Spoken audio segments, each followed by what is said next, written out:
안녕하십니까. 자, 오늘은 주택관리업체 선정 입찰공고 내용 제16조의 설명을 들어보겠습니다. 오늘 설명드릴 내용이 좀 길기 때문에 1편, 2편 나눠서 설명을 드리겠습니다. 자, 제16조 제1항입니다. 입찰공고 내용에는 다음 각 호의 사항이 명시되어야 하며, 자, 명시된 내용에 따라서 입찰 과정을 진행하여야 한다. 다시 한번 설명드릴게요. 입찰공고 내용에는 다음 각 호의 사항이 반드시 명시되어야 하고, 자, 명시된 내용에 따라서 입찰 과정을 반드시 진행하여야 한다. 모두 의무사항이라는 점 염두에 두시기 바랍니다. 자, 각 호에 대해 설명드리겠습니다. 자, 첫 번째, 관리 대상을 입찰공고 내용에 반드시 명시해라. 거기에는 세대수가 있겠고요. 동수, 총 주택공급 면적 등 단지의 규모에 대해서 반드시 공고문에 명시하라는 거죠. 이 중에서 총 주택공급 면적 같은 경우에 어디에 이용되느냐? 자, 우리가 입찰서를 제출할 때 보통 산출 내역서를 제출하게 되는데, 산출 내역서에는 자, 제곱미터당 단가가 나와요.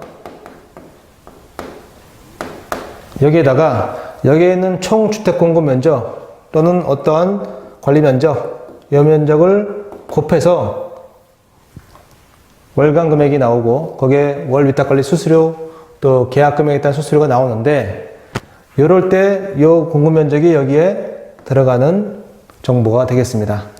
자, 두 번째, 경비, 청소 등을 직영 운영할 건지 또는 위탁 운영할 건지에 관한 사항도 반드시 명시를 해 주라는 것이죠. 자, 직영 운영한다는 것은 주택관리업자 선정에서, 자, 주택관리업자 업자가 여기에 따른 위탁 수수료, 이 수수료도 당연히 내지만, 잘 쓸게요. 수수료. 여기에다가 직영 운영하니까 경비나 청소에 따른 인건비 등도 포함해서 산출내역서에 반영하라. 또 이런 내용으로다가 들어가는 거고요. 만약에 위탁 운영한다면 주택관리업자 선정은 별도로 하고, 나머지 경비나 청소업자는 다른 업자한테 위탁을 맡기겠다. 따라서 위탁관리 수수료, 자, 위탁 수수료, 위탁 수수료만 산출내역서에 내라. 그런 뜻이겠죠. 다음 3번. 현장 설명회를 개최하는 경우 그 일시와 장소 또 참가 의무 여부에 관한 사항도 명시를 해줘라.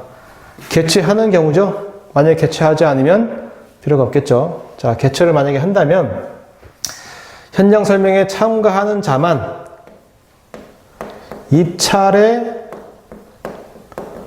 참여할지 여부, 이것도 해줘라, 참가자에게. 만약에 이 여부가 없었다, 공고문에 참가 여부를 안 넣었다, 그래 되면 현장 설명에 참가하지 않은 업체도 입찰에 참여할 수가 있다는 것이죠. 만약에 참가 여부를 넣었다 하면은 현장 설명에 참가하지 않은 업체는 입찰에 참여할 수가 없다, 이렇게 보시면 되겠습니다.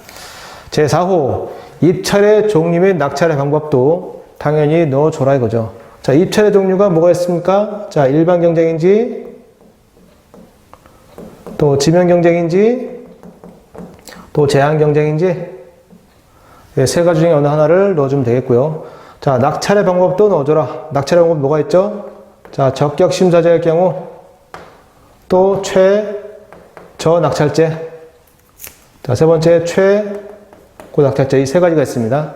이 셋 중에 어느 하나를 공고문에 명시해 줘야 한다.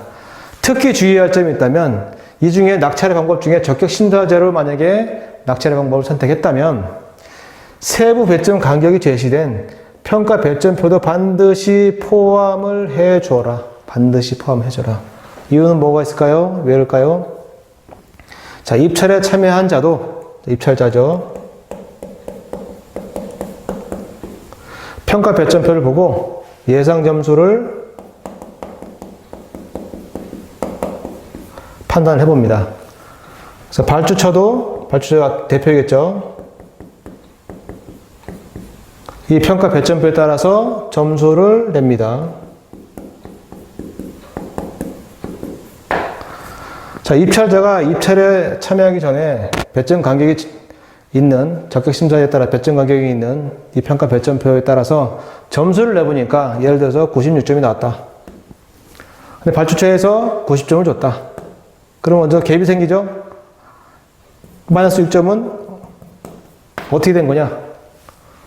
요거 같은 경우에 뭐 신용평가 등급을 우리는 만점 받는데 여기서는 신용평가 등급을 만점이 아닌 걸로 봤다. 이랬을 때는 당연히 입찰자는 발주자한테 이의 가능하겠죠. 그래서 이 내용은 어떤 거와 관련있을까요? 자, 입찰의 투명성, 제고를 위해서 반드시 적격심사제로 낙찰 방법을 선택했을 경우에 평가별점표를 반드시 명시해라, 이런 의미가 있는 것으로 파악이 됩니다. 제5호, 입찰서 등 제출 서류도 당연히 입찰 공고문에 명시를 해줘야 하는데 그 제출 서류에는 여기 나와 있는 것처럼 주택관리업자는 19조에 따른 서류입니다. 이 서류의 한 함, 19조에 따른 서류의 한 함, 이렇게 되어 있습니다. 그럼 반대로 얘기하면 뭐예요? 19조에 따른 제출 서류 이외에는 공고문에 명시하지 마라, 이런 뜻이겠죠. 그죠? 만약에 이거를 허용하게 된다면 그 입찰과 관련되지 않은 서류를 무수하게 요구할 겁니다. 제출 서류를 무수하게 요구하기 때문에 이런 폐단을 없애기 위해서 19조에 따른 서류를 지침에 구체적으로 나열했으니 그 서류만 요구하세요. 그 이외의 서류 요구하면 과도합니다, 이런 뜻입니다. 그리고 가로 열고 뭡니까? 제출 서류의 목록도 공고문에 명시하라네요. 그 목록이 어디 있습니까? 19조에 나와 있고 적격심사제의 경우에 적격심평가 서류, 그것도 들어가 있고요. 또 서식 같은 경우도 명시하라네요. 서식이 어떤 예를 뭐가 있을까요? 자, 입찰서가 있겠죠. 또 산출 내역서가 있겠죠. 다음 제출 방법, 어떻게 제출할 것이냐? 요거는 전자로 할 것이냐 아니면 비전자로 할 것이냐, 전자로 제출하게 할 것이냐 비전자로 할 것이냐, 마감 시한은 며칠, 언제, 며칠에 몇 시까지 어디로 마감을 해서 서류를 받을 것이냐, 이것도 기재를 해줘야 됩니다. 자, 6호에 보시면 개찰의 일심의 장소도 반드시 공고문에 명시를 해줘라. 이유는 뭐라고요? 이걸 구체적으로 명시를 해줘야, 자, 이해 관계인 참석을 해서, 참석을 해야 어떻게 돼요? 자, 공정성이 담보된다 이거죠. 이해관계인 누가 있다 그랬습니까? 자, 입찰의 참여자. 그 다음에 누가 있어요? 자, 발주처 대표. 또 입주민. 이런 분들이 이해관계인이 되겠습니다. 자, 제1항 치러 보겠습니다. 다시. 입찰 참가 자격에 관한 사항. 이것도 반드시 명시를 해주는데 주의할 점이 뭐가 있느냐? 뒤에 나오지만 18조에 따른 참가 자격입니다. 그 참가 자격의 제한에 대한 사항에 대해서 입찰 참가 자격에 공고문에 명시해 주면 되는데 여기도 마찬가지로 한 함이라고 규정이 되어 있어요. 반대로 여기 뭐예요? 이거 이외에는 공고문에 명시하지 말라는 의미입니다. 마라. 예를 들면 참가 자격에 회사 설립 후 3년 이상 된 업체, 이렇게 만약에 참가 자격에 추가로 뒀다. 이런 거는 18조에 있다 없다? 여기는 없다는 얘기죠. 그래서 이런 거는 둘 때 공고문에 추가로 명시하지 말고 반드시 18조에 있는 참가 자격, 여기에 대한 사항만 구체적으로 명기해도 좋고, 아니면 18조에 있는 참가 자격, 여기 있는 사항은 여기 있다, 지침 어디에 있다, 그것만 알려줘도 되겠습니다. 자, 8번. 제6조에 따라 입찰 무효라, 6조에 따라 무효라는 입찰이 있는 경우에 해당 입찰자에게 입찰 무효율을 알리는 방법에 대한 사항도 넣어줘라. 그 사항이 뭐가 있냐?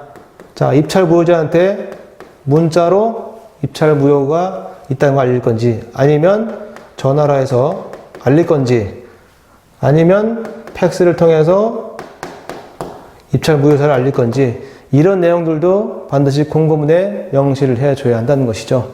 공고문에 만약에 문자로다가 알려주기로 했었는데 문자가 아닌 팩스로 만약에 통보했다.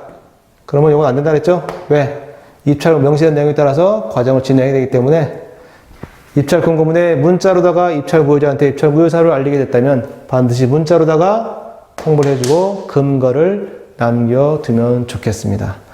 제9호, 입찰 관련 유의사항도 당연히 공고문에 명시해야겠죠. 굉장히 중요한 사항입니다. 자, 입찰 가격 산출 방법과 그 산출 기준 등도 공고문에 명시를 하라는 얘기죠. 예를 들면 뭐가 있을까요? 아까 설명드린, 자, 산출, 자, 내역서가 있겠죠? 산출 내역서. 산출 내역서에는 아까 총 공급 면적 또는 관리 면적에다가 단가를 곱해서 위탁수수료를 내라. 이런 내용들이 보통 나오게 되는데, 우리 산출 기준에는 어떻게 했느냐? 예를 들어서, 단가는 1원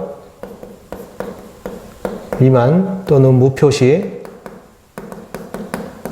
영어는 안 된다.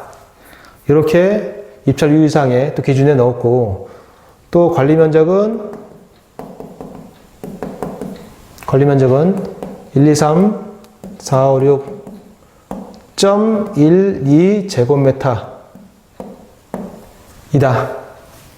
그래서 월간 위탁관리 월간 금액은 얼마예요? 1원 곱하기 관리 면적을 곱하되 1, 2, 3